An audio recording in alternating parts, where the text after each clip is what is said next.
this VAD. Our red broken heart is flashing. This is flashing red, and it tells you what the problem is. It's telling you we're silenced right now, but we have we have to connect our drive line, and then it counts and tells you how long has it been disconnected. So in order to connect, you have an arrow there and an arrow there, and you just literally line it up and shove it in there until it clicks.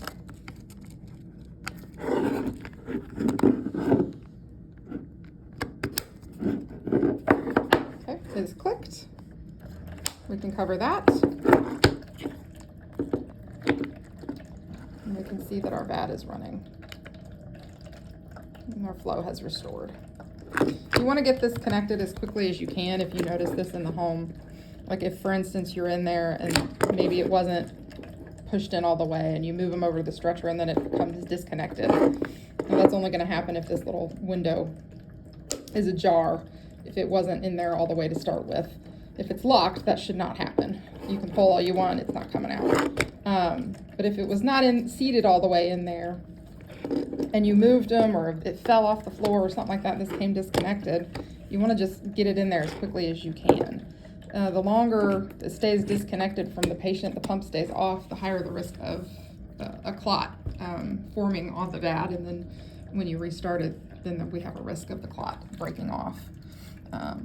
So that's what that looks like when we have a high priority alarm on the HeartMate 3.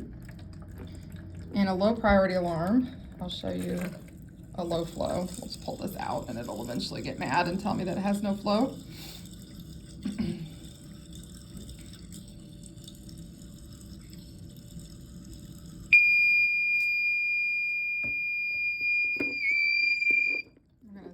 This call hospital contact, because we had zero flow, low flow. And it's eventually going to tell you what the problem is. We had low flow. But I put it back in the bucket, so we've restored. The power's now 3. Okay. Those are the most common alarms that you're going to see. The most common alarm is going to be either a low flow alarm or just a low priority alarm. Would be battery disconnect, connect power. So I've disconnected one of the batteries, and there's that alarm. Hey, that power source is off, so that's now flashing. You can shut that up. That's a low priority alarm. It's yellow, it's intermittent. Connect power, it says it wants 2 power sources. It always wants 2.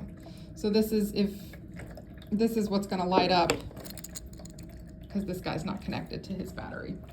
When I connect it back to the battery, and how you connect it is, we have a half moon here, and that has a half moon.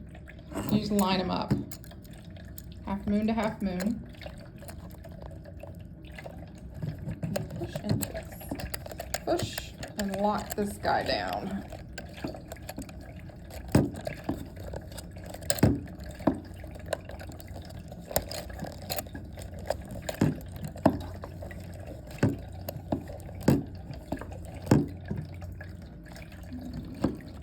Hard to do this with one hand. You would lock that down, but to make sure that it's staying. But as I've returned the battery, this light has come off. But now it's mad because I'm not fully locked down. So it'll do that to you until you get it locked down.